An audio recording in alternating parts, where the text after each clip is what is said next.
and supporters are their own and are independent of any organization, entity.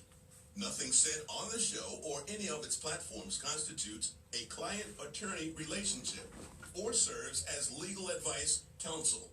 No liability, explicit or implied, shall be extended to Igniting Change, its platforms, or the show's host. It's time now for Igniting Change, a weekly provocative and empowering program where you, the listener, can ignite change. Now here's your host, Barbara Online. Get up, stand up. Good afternoon, everyone. Welcome to Igniting Change with Barbara Arnwine. I'm your guest host, Justin Arnwine. Thank you for joining us every Tuesday from noon to 1 p.m. Eastern Standard Time as we share empowering information and discussion to ignite change and inspire action in achieving racial justice, social justice, and equality. Remember to tune in and listen live on WOL 1450 AM in the DC metropolitan area or online at barbaraarnwine.com or use the free TuneIn app. Igniting Change helps to provide answers to questions we all have following a problem in our neighborhoods, cities, or states, like what can I do, what can be done about this, or who should be held accountable. We also talk about resources, actions, and solutions. We look forward to hearing from our Igniters each week, so call us with questions or comments at 1-800-450-7876. That's 1-800-450-7876. You can follow Barbara on Twitter at Barbara Arnwine and at Barbs73, and like her Facebook page, Barbara Arnwine. We have a special Igniting Change show today with our expert guests. Today's show, we will discuss analyzing politics from a millennial perspective while examining the hidden effects of voter suppression. Today's show will feature a special interview with our guest, David Penny. David is currently a researcher at the National Commission for Voter Justice and a rising second-year student at the University of the District of Columbia David A. Clark School of Law and a lifelong resident of the D.C., Maryland, and Virginia area. Prior to law school, he graduated from Virginia Commonwealth University with a degree in history. Following graduation from VCU, he worked in local Virginia politics and communications to raise awareness and engage citizens in local elections through a variety of mediums. During the show, we will discuss the Millennial Condition, voter suppression, the presidential debates, and the Supreme Court's recent decision on gerrymandering. Our fourth segment of the show will feature our Sound the Alarm update by Caitlin Cobb, TJC social media specialist. I want to take a second to define the millennial condition. Today in America, the average American millennial has an $8,000 net worth, is delaying life milestones because of student loan debt, and still relies on their parents for money. The average American millennial makes $35,592 a year. Adjusted for inflation, the annual salary of a millennial today is an estimated 20% lower than the average salary for a baby boomer at the same age. In today's high cost of living, salaries are no longer what they once were. While millennials have benefited from a 67% rise in wages since 1970, according to research by Student Loan Hero, this increase hasn't kept up with inflating living costs. Rent, home prices, and college tuition have all increased faster than incomes in the United States. The net worth of Americans ages 18 to 35 has decreased by 34% since 1996. This makes them dramatically financially worse off than older generations. And millennials are less wealthy than previous generations were at their age at any point between 1989 and 2007. According to The Economist, which cited a recent paper by the Brookings Institution, median household wealth was roughly 25% lower for those ages 20 to 35 in 2016 than it was for the same group in 2007. While 70% of millennials have a savings account, 58% have a balance under $5,000. according to the Insider and Morning Consult survey. Despite their best financial efforts, a large debt load is preventing the average millennial from saving as much as they like. While many don't carry credit card debt or owe less than $5,000, nearly 45% of millennials have student loan debt. When asked what they would do with an extra $1,000 in cash, millennials were more likely to prioritize paying off debt over saving. Welcome everyone, my Igniters. Call us with questions or comments at 1-800-450-7876. That's 1-800-450-7876. Welcome, David. Can you tell our listeners what you've learned so far working for NCVJ? Excellent. Thank you very much, Justin. Thank you for having me on the show. So, when having the privilege to work for NCVJ, I've learned about the different forms of voter suppression throughout the country, whether it be gerrymandering, in which you can draw up the lines of the state in a certain way to have it where, for example, in Michigan, where you get 55% of the vote Democratic, 45% Republican, and yet end up with the Republicans having more congressional seats on a federal level, and on a state level have that difference be even larger. Furthermore, there's voting rights suppression in terms of having students have to have really extraneous IDs, switching the requirements at the last minute, switching it from having IDs that need signatures on it, just really things that are done in order to keep students from voting or make it more difficult. In Florida, there's a lot going on with former felons returning to society and not being given the right to vote, and even now they're doing more to cut back on that. And campaign finances as well. So it's basically just doing a lot of things to either remove people from the process or to make it harder for them to stay involved. Wow. That is what I define as the hidden effects of voter suppression, because this is not usually discussed. What has been the most surprising discovery you've made while researching voting suppression? Absolutely.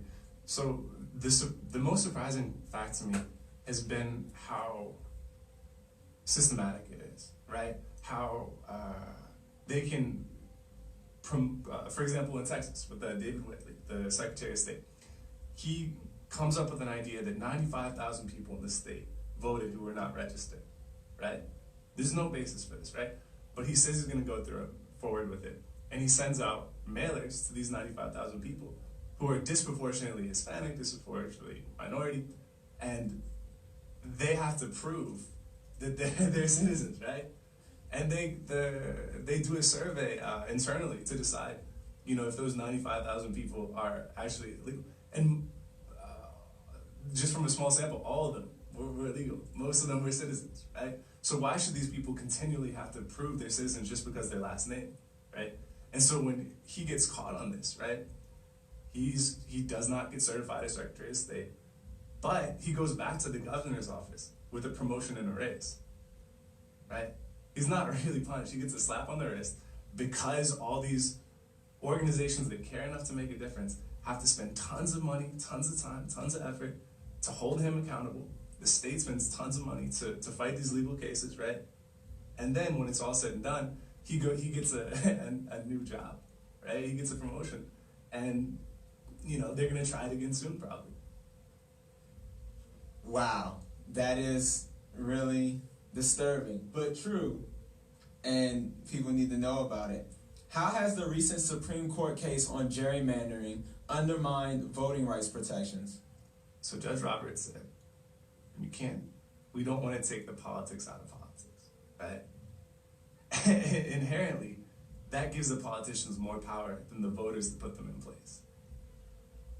Now, if you live in a state, your whole state senator, state representative, the federally as well, congressionally as well, those people are going to be chosen based on how your representatives decide for it to be. And Robert said it's okay if it's overtly partisan. If you live in North Carolina, where the balance, they voted for Obama in 2008, but now it's an entirely Republican state. They have 10 Republicans and 3 Democrats because they couldn't do 11 and 2. Openly they say that, right? This is a way of removing people's right to participate in democracy. Another upsetting fact, but a fact nonetheless. In general, what role has the Supreme Court played in the fight for voting rights? The Supreme Court has made it more difficult for people to get representation, whether it be Citizens United, which allows corporations a massive influence in the political process, whether it be this current ruling with Common Cause and Neutral, which allows the gerrymandering, which gets people's, it waters down their vote, or whether it be Shelby versus Holder, which in 2013 removed the clause 4, which essentially allowed states that had a history of racially discriminative voting laws to not have to worry about federal preclearance. Before, because the government knew that these states in the South were more likely to try to consolidate power, to try to hedge power. Every time they passed a law that affected voting registration, voting laws, anything like that, had to go through the federal system. With Shelby v. Holder, that's no longer the case. And almost overnight, voter ID laws started to come in place, right? Voter purging started to happen. So it's made it more difficult for people to have a voice in the system, in the process. Wow. And we talk about this a lot just in our general discussions, but none of this is accident. No one's slipping, falling, and accidentally making it harder for people to vote. This is all a process. So, for example, you mentioned Shelby versus Holder. Part of the reason why it's that specific provision of the voting rights that's being attacked is because when they tried to do photo ID laws in 2011, that's what civil rights groups were suing them on the basis of, you're violating Section 5 of the Voting Rights Act. So then, instead of being like, you got us, they were like, sounds like we need to get rid of Section 5 of the Voting Rights Act. How do you feel about that, Supreme Court? Absolutely. It's incredibly resilient. The way that they have in mind, rather than just adapting their strategy and expanding their base of people and being inclusive, we're going to attack the law. We're going to use the law as a way to hedge power. So what we mean is it's not specifically a partisan issue. It's in general, whoever's in power used to compete on the basis of, in order to stay in power, I at least need to give the appearance to the people who vote that I'm on their side, whether I am or not. And then we compete for votes. Yeah. And whichever one of us wins more votes gets to have power. Yeah. And that used to be how the game was played. But now, power has changed its mind and said, you know what? Why do we have to go out there and win this popularity contest when we can just simply choose who gets to participate? Absolutely. Right. Voters should choose their representatives, not representatives choose their voters. That's what the Supreme Court said. That's in the past. This kind of decisions, but in the past. Yeah. And although the Supreme Court has never overtly changed its mind, its decisions are making it 1 minute. Yes, chipping away at it. Exactly. Slowly but surely. But the worst part is how covert it is. That's why it doesn't make news. That's why you hear people say, there's just a lot of bickering between left and right. Not realizing that, no, there's no bickering. There is a mass consensus on how to move forward when, you have unpopular policies that the people reject.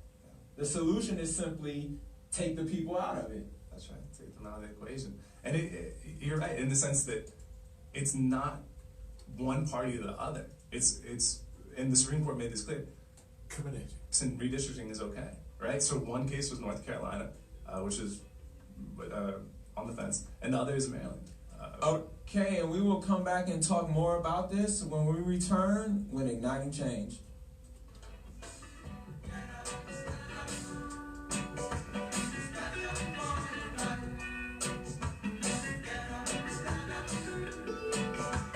Washington, D.C.'s News Talk, 1450 AM WOL and 95.9 FM.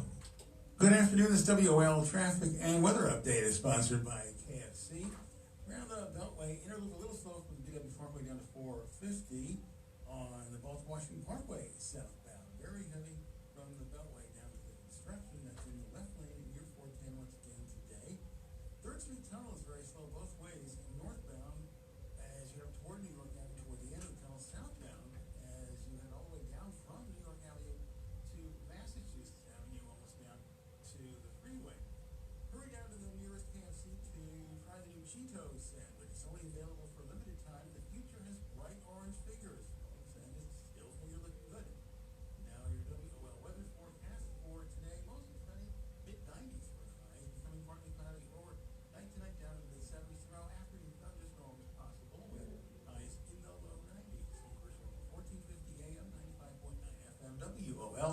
information is power.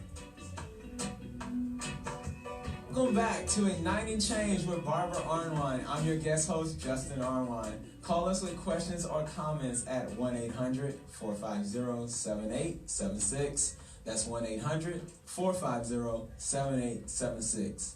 David, some millennials don't think they should care about politics at all. Why should they care? Great question. So millennials in this next election will actually be the largest voting bloc, the largest cohort in terms of voting.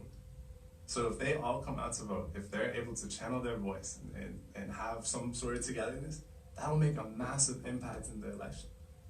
If they can come together and have a consensus, then candidates will have to listen and respond.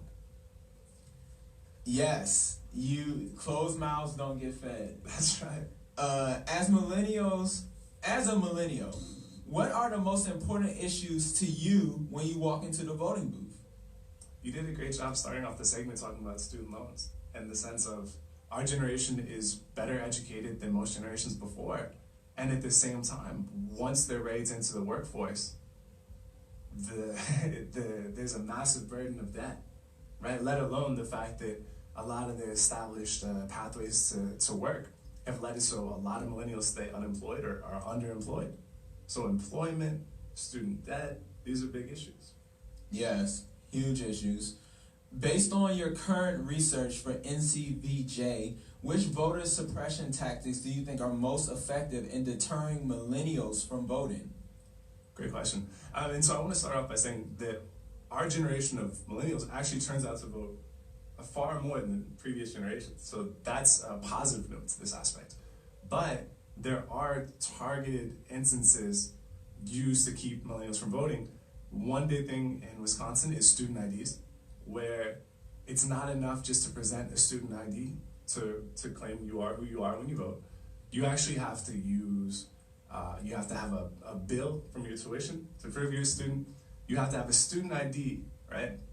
But you also have to have a student ID that has an expiration date, an initiation date, and a signature, which are things that were not all standard. And it makes you wonder why there's so many additional hurdles put on this student ID, right? Schools at that time weren't issuing student IDs that had those things on it. And yet you could present your gun ID if you're in Wisconsin that doesn't have a signature, and you'd be fine to vote. Yes. What are some of the hidden effects voter suppression can have on an electoral contest? Excellent. Well, so politicians are going to inherently have to respond to who is voting, right? And so if one group of people doesn't turn out to vote or has hurdles that prevents them from voting and expressing themselves democratically, politicians don't have to answer to them. Politicians don't have to respond to their concerns. So I think a massive impact that was kind of remedied a little bit in 2018, where you have younger representatives, more millennial representatives, but Congress does not. The ages don't represent what the country is. Yes, that's a good point. We're all aware of the difference in gender, Yeah. because it's so obvious. Yeah. But we don't tend to notice the difference in age and how that's very lopsided, especially since, like you said, millennials are approaching the majority of voting, but we are definitely not the majority of the elected officials across the country. And while, like you said, in 2018, yes, that had an effect of encouraging more millennials to run. Historically, it's been the case that has been like more of a reason for millennials to be apathetic and be like, they don't care about me. Absolutely. And it's a conversation in a sense, it's a dialogue. And that if we don't come out and vote, they're not going to care about us. And at the same time, if we turn out to vote in increasing numbers and massive amounts as we represent this country, then eventually we will dictate the policies that come across. Going back to the why should millennials care, I remember one of our first discussions about this. I gave you the hamburger analogy. And for our listeners who've never heard it before, I know that some of you are not sold on the merits of voting and taking a day off of work, and they're all the same and it doesn't make a difference. I've heard that argument 1,000 times in my life. But think of it like this. If your parents took you to your least favorite fast food restaurant on the planet and said, what do you want? And you said, I don't want anything from here. Then basically you're giving them the green light to choose for you. Yeah. You're giving your parents the green light to choose what you eat. So then if they pick a cheeseburger and you say, Mom, I'm lactose. Too late, should have spoke up when we were at the window. Should have said chicken nuggets. That's right. But that's what we do in elections. When we say this doesn't matter, we don't want any one of them. We don't want either one of them. Yeah. Then you're letting the older people still vote. Yeah. Absolutely. They still go to the polls. They still take off work. They still feel like it matters. They know it works. Yeah. And then their choices, when you're wondering, oh, why isn't it like this instead of like that? It's because you're not being heard. You're not participating. And the people who are participating, that's exactly how they want it. Yeah. That your mother wanted a cheeseburger, so she ordered 4 cheeseburgers. That's right. If you didn't want a cheeseburger, you should have spoke up. That's right. Yeah, or else you go hungry, right? If we don't speak up and start saying what we want, then it's no reason why we aren't going to end up somewhere we don't want to be, right? We need to express ourselves. So do you think that has an impact on why sometimes millennials end up favoring candidates who confuse analysts as to, oh, this person's, he doesn't look, they don't seem like they represent millennials, but we're not looking at their appearance. We're looking at their policies, and their policies are the ones that are engaging to us. So we're not too focused on the aesthetics of Absolutely, their yeah. campaign. They're not calling us on landlines anymore, right? So we're harder to pin down. It's harder to find out where people stand, right? And even in terms of social media, it's very hard to figure out what people want. And I think that's because we're still finding out what we want in candidates, what we value, what direction we want to take this country. And I think that that's a really good process to be engaged in, a good question to be engaged in. Yeah, so on that note, what did you think of the questions asked by the moderators during the first presidential debates? And specifically, do you think that the questions addressed what you would view as concerns of millennials? It's a great question. I think there were absolutely a lot of traditional questions that you'd expect there to be asked. And at the same time, there was a point, at least in the second debate, where candidates put their hands up in the air and said, I have student debt. And it was most of them, right? We're all dealing with it, even if people don't speak about it, right? These are highly educated, highly qualified people. And the fact of the matter is, today, what that looks like means going through higher education. And what that looks like means incurring debt. And what that looks like means putting off traditional rites of passage, such as starting a family. I think it would be interesting to ask questions about candidates, about what they think about young millennials pushing off life goals and rites of passage that they might have been a part of. I think that would have been an interesting question. But I also do feel like, young people as a whole tend to care about the climate. We're gonna have to live with that. And I think that was a good question. I think that because of social media, there's a more exposure to conditions that people in the world are going through. So I think the immigration question is really important to young people as well. So I think it was, there's room for improvement, but at the same time, it was good questions. We were talking about off camera how there's certain things that 20, 30 years ago used to be seen as going the extra mile that are now perceived as standard. Like if you aren't doing that, then you're just not doing what you should be doing. Yeah. And I was interested in the fact that you brought up the immigration issue, because I remember in the 1990s, back when airwalks were big, it was like part of the cool kid element of it was sometimes you would have a Tibetan monk, cheating on his paper using an airwalk, because that was considered like hip, because only the really hyper engaged young people knew about the crisis in Tibet. Whereas that's because there was no social media. Yeah. So, the standard person, as you ask them who was young in the 90s, if you ask them, what are you worried about? They would say, my grandma's sick. Whereas only the really innovative, cool kids were like, the problems in Tibet. But now it's like you see that on your Facebook feed, you see it on your Instagram, you see it on everywhere. So there's an element of our engagement that is a product of the times, where you don't, the downside of it is, of course, you could be hustling 3 jobs and everyone's looking at you like, sure, you're supposed to do that. But now there's an element of engagement that millennials have where, we tend to have an opinion on all these social issues that to the rug. So do you think that that's kind of a silver lining? Trying to find a bright side to any of this, man, is like... I've never thought of that before. That was really insightful. And I think it is something that, just as you were saying it, learning how to walk, not run, right? This is a new technology. This is a new platform. And you're right. I think that we have more exposure to things going on in the world than any generation in the history of the world, which is remarkable. Yes. And at the same time, we are working a lot, right? We do the gig economy, right? We hustle. 1 minute. Top of that, we can express ourselves through things we're really passionate about. So we're pulled in a lot of directions. And we also need to care about our family and our community as well, right? So I feel like with the amount of things I saw on social media before the election, and then you look at the turnout for the vote, it's good that we're getting the word out. It's good that we're talking about it. We have things. We gotta vote. Gotta make sure that we turn out and do that thing, and then we can keep talking about it. So adding that on, that's all more of a reason to care. All these issues all these pictures you're posting on IG and Twitter and all of that, is like, it translates into actual policy.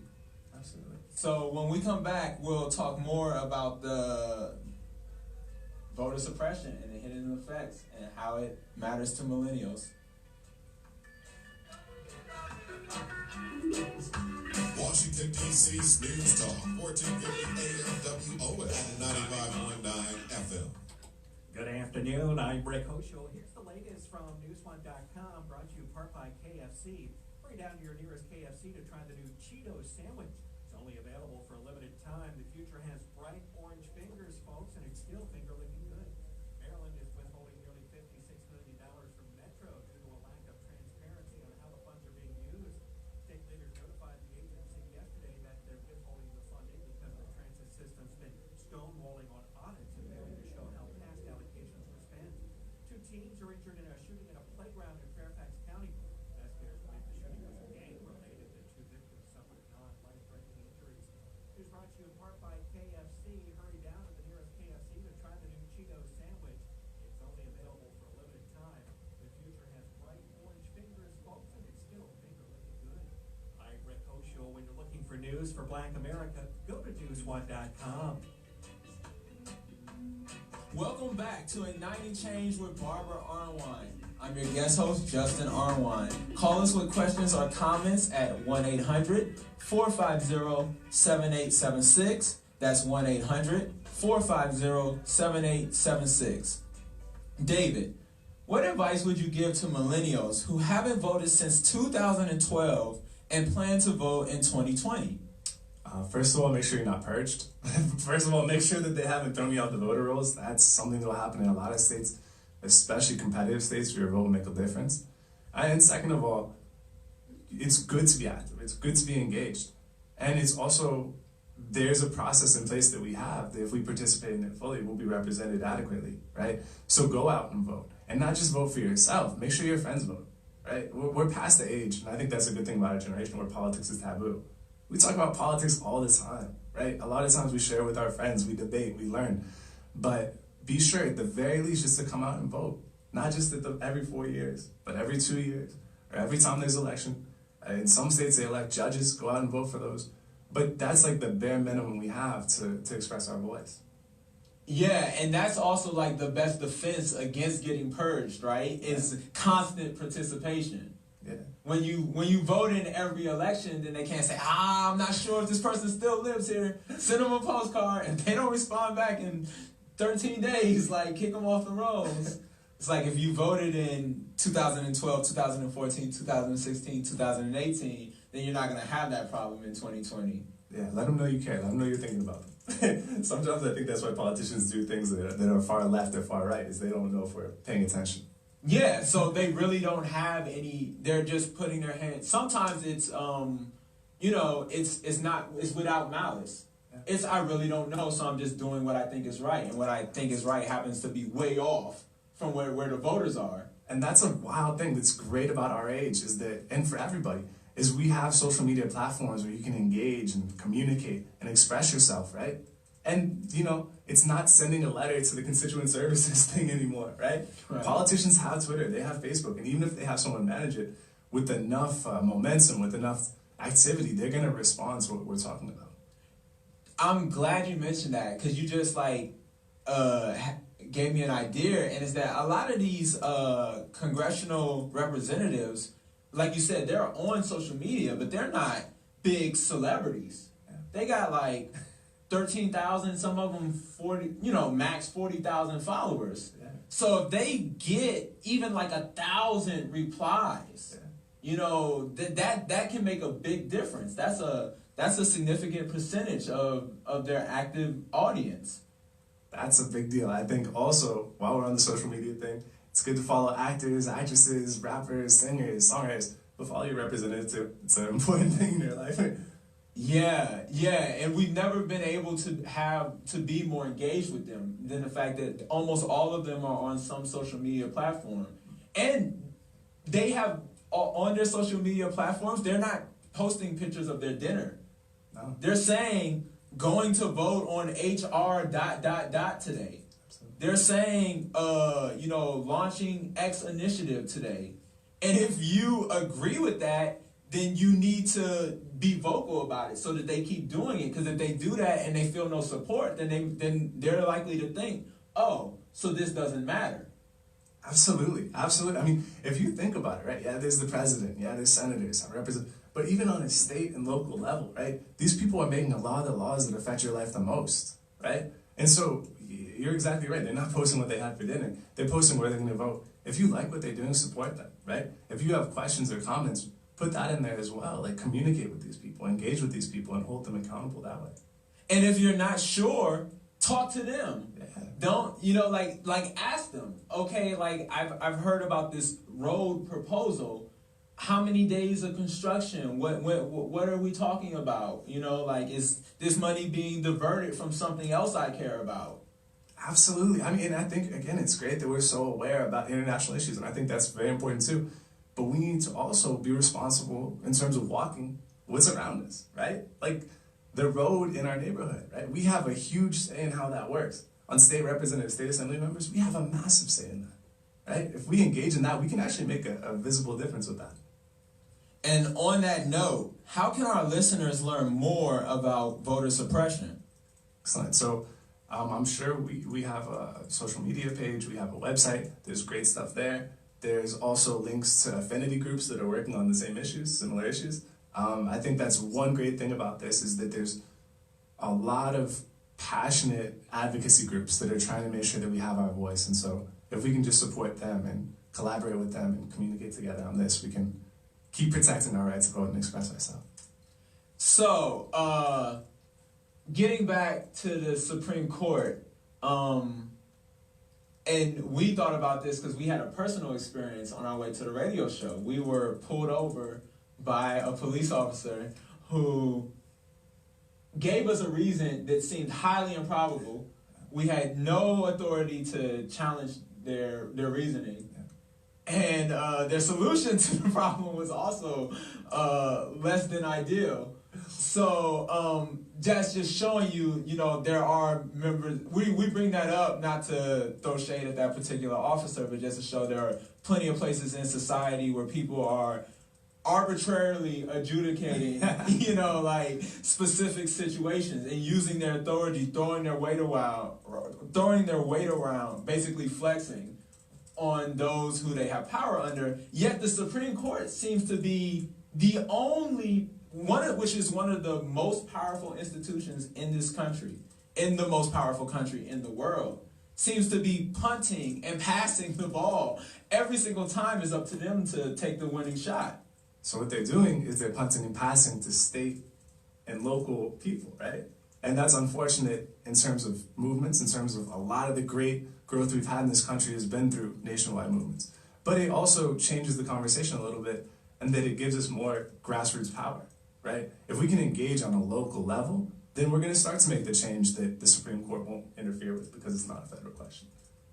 Yeah, I'm glad you said that. Basically meaning we're not helpless. So yes, it's upsetting that the Supreme Court won't just step in and fix it for us. But when they say, oh, it's fine to use redistricting commissions, that means that then what our listeners can do is start being active on establishing those redistricting commissions. Pay attention to that. Make sure that they are bipartisan. Make sure that that those ballot initiatives, however many signatures are required to get that on the ballot initiative. You know, like you said, at the bare minimum, make sure your name is on there. Yeah. The extra mile would be to try to sign other people up. Yeah. But at the bare minimum, make sure your name is on that signature. That would then have a ballot initiative to have a redistricting commission in your state. Since the Supreme Court has decided that's not their responsibility. Right, and you look at a lot of the people that have been engaging in voter suppression and prioritizing that, the way that they've been so successful with gerrymandering, campaign finance, and voter purging is resiliency, right? When they have a decision that doesn't go their way, they adapt and go forward with the next possible step that would allow them to do it. And we just need to do the same thing because we have more people, we have higher numbers. If we can stay together and be resilient through all this adversity, then we're going to be heard. So specifically for activist groups, what do you think an activist group who is like, wow, I really need to do something about this voter suppression, it is affecting democracy. What advice would you give to an activist group who is trying to make an impact? Great question. So first of all, this depends on state by state, but there have been very successful in Florida with the former felons bill. That was very successful. In Michigan, they set up a ton of election reforms based purely on citizen initiative, ballot initiatives. In Michigan, legislature is trying to cut back on that, making it more difficult, establishing quotas for Detroit, and making sure that you have to have representation throughout all the gerrymandered districts. But still, those have had massive impacts. Michigan is going to have a bipartisan redistricting committee in 2020, which is huge when you look at what's been going on in that state in the past 10 years, right? We need to get active in that way, whether it's promoting ballot initiatives, going around, talking to all your Facebook friends that you get 100 likes on a post, you better get 100 signatures on that ballot initiative. You know, that's the very least. And otherwise, holding your local representatives accountable because they don't hear from us enough. Yes, that is so true. So do you still think that we should do in addition, in order to put maximum pressure, do you think that, yes, as millennials, we can do that social media thing, and then when we meet someone who's, maybe Gen X or baby boomer who feels the same way, also have the information at the ready to tell them how to call in? Oh, no, you can, the phone line is still active.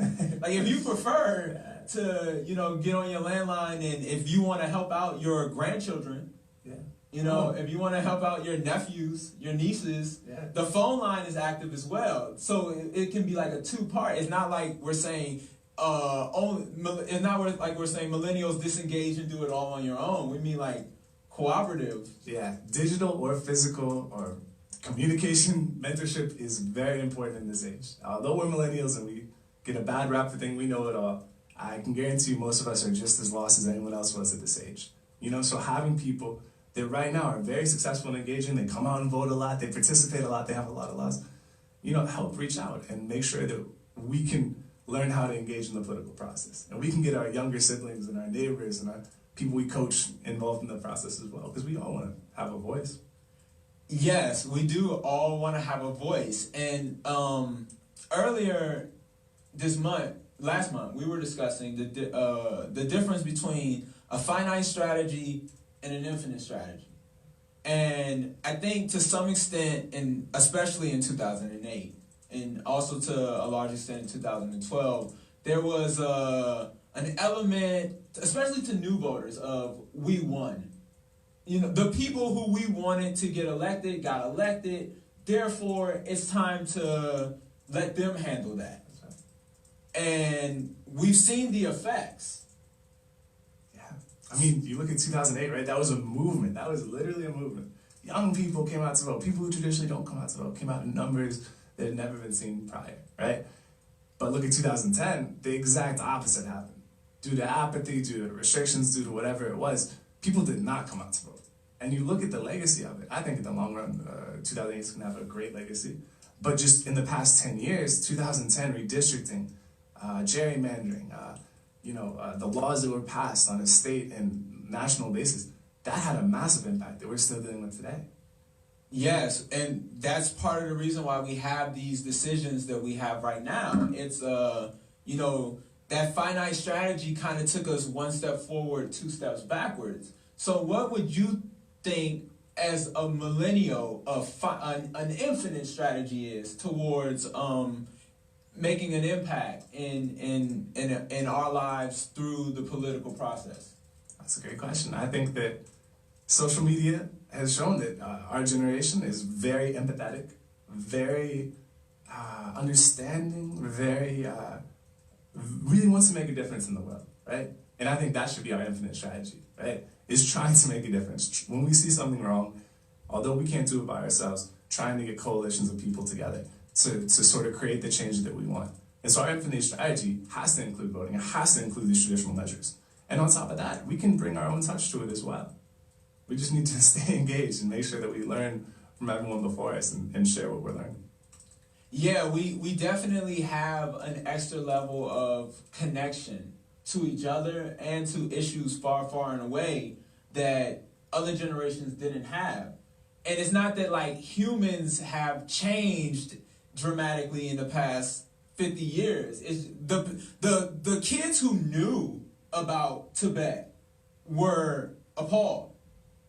Even in the 90s. The only difference was there weren't a lot of kids who knew. Yeah, education.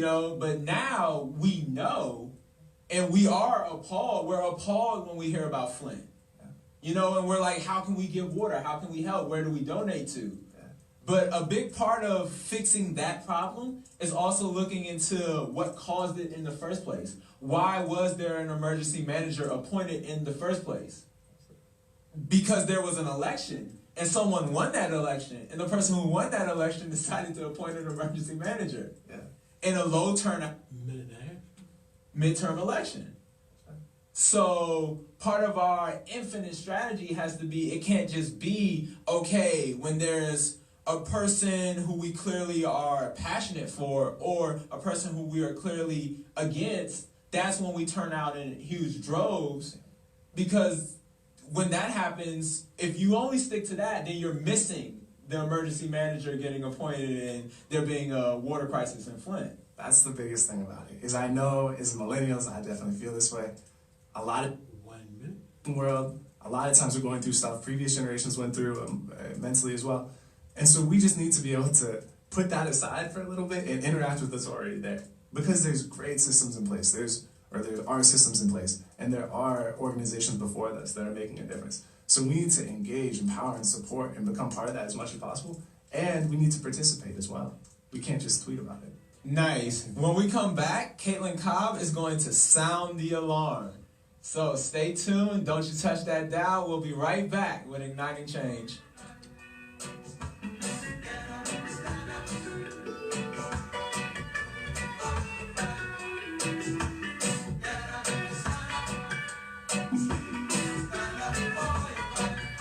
Washington, D.C.'s News Talk, 1450 AM WOL 95.9 FM.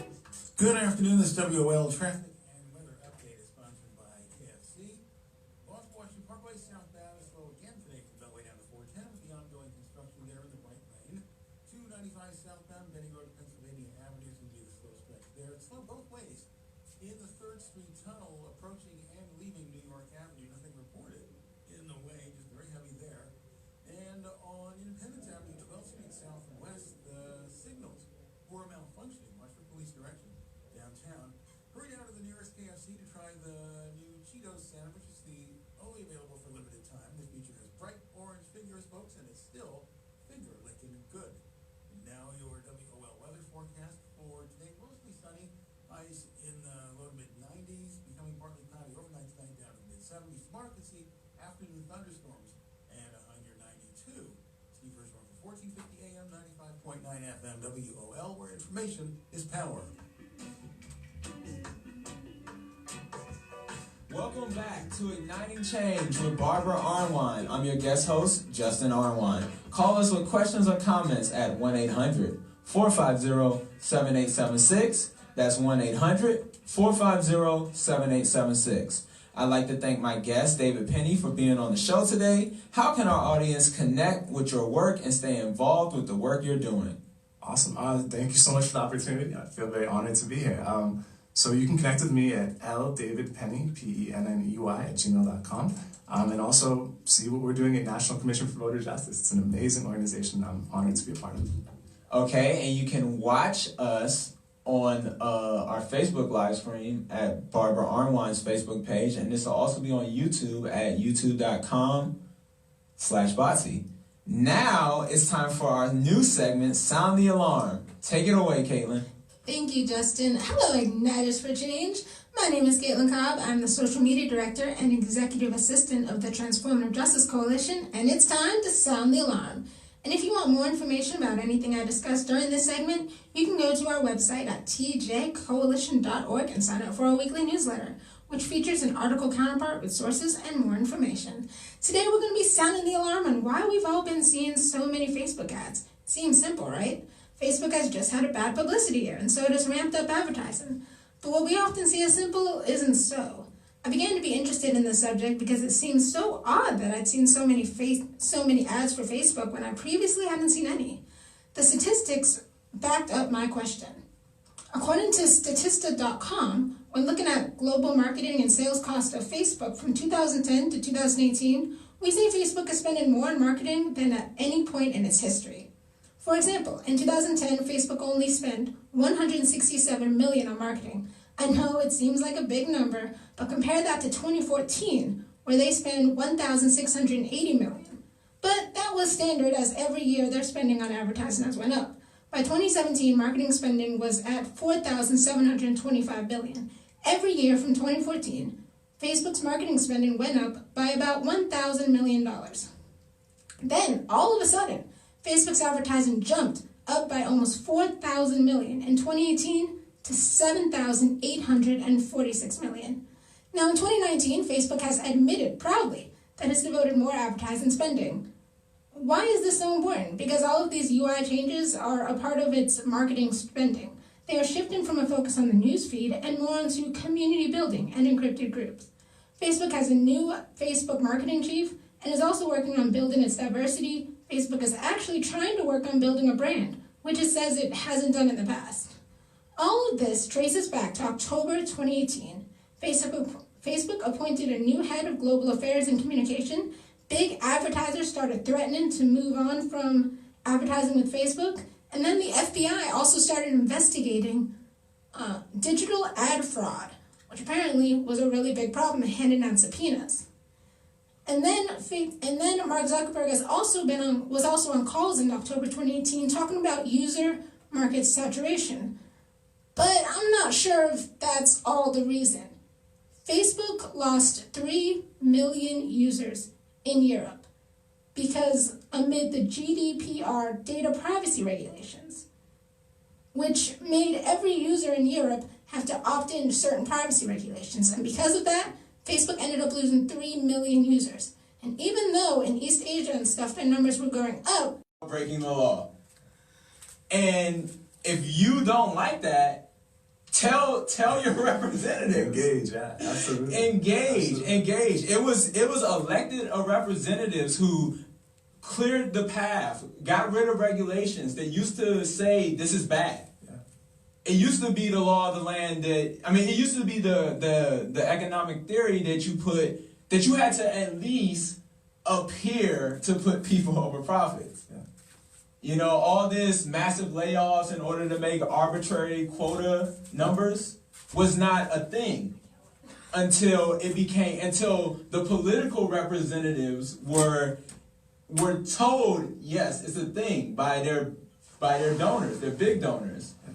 And it was a lack of engagement, a lack of a counter voice saying, no, don't do that opened the door for all this. Absolutely, yeah. We have to be very wary and very thoughtful with our voice, right? In the sense of, if we have a problem with things, we need to be able to communicate that in a responsible way to our representatives and hold them accountable, right? Not just to have a hearing, not just to get Facebook likes on there, but also follow through on it. Let's produce a result. Let's produce something tangible. Right, because if you think Facebook is bad, wait until Uber has automated cars. You think all these people who have a second job driving Uber are going to still be employed? No, shareholder supremacy says lay them off, have the automatic car pick somebody up, and then make more money. You know, like if you think Facebook is bad, wait until there are more and more ways to automate people, eliminate the person, and have that run on redundancy. You're going to have even more layoffs, even more unemployment.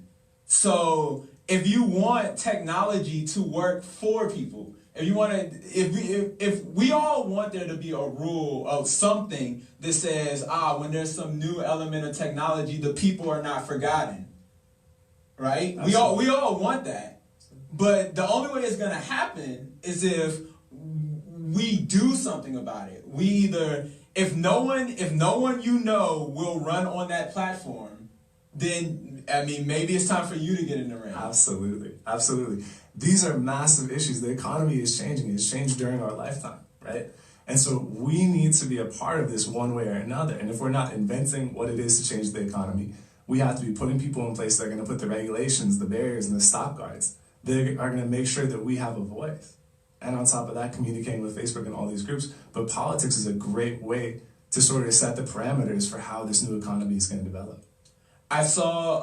Yes, politics is a great way to set the parameters for how this new economy is going to develop. I saw a McDonald's commercial recently, and it was a Latino woman who was showing her graduation letter and then showing her walk across the stage, and it was through McDonald's education.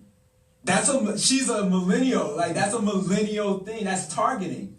That they've decided that in order to have the workforce, the current workforce, want to see McDonald's as a place to work, we need to care about what they care about. We need to appear like we care about education because they care about education. That's McDonald's listening. The workforce is not coming to McDonald's. They're going to Uber. So we need to bring them to us. We need to show them we care about college. We can have that same impact on other companies. There's no reason why Uber should be getting away scot-free or anyone else, or the politicians should not be addressing this when they're coming up with economic policy. And I think that's a great point you make. To tie back earlier to what you were talking about with going to the fast food restaurant with your parents. Like, the economy needs to adapt to us because we are going to be the workforce going forward. We are going to be a large part of it, right? Politicians don't. They're going to go to the drive-thru anyway. 2 minutes. 2 minutes.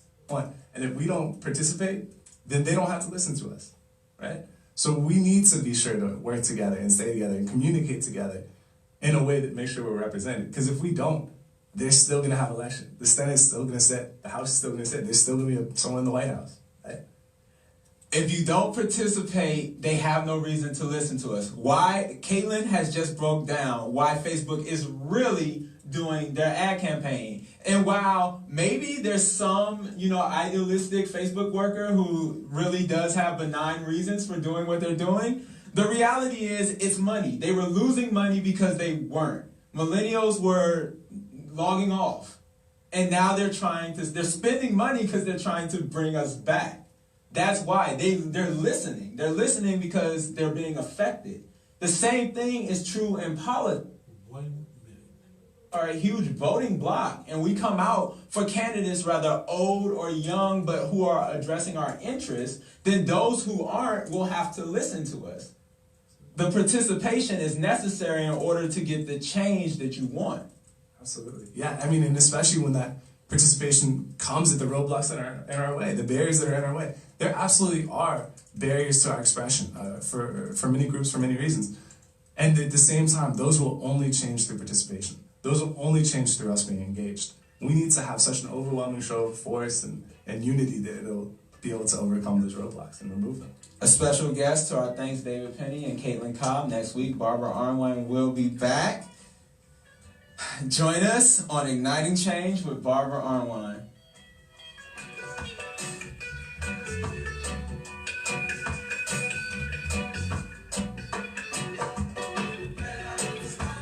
Washington, D.C.'s News Talk, 1450 AM WO at 95.9 FM.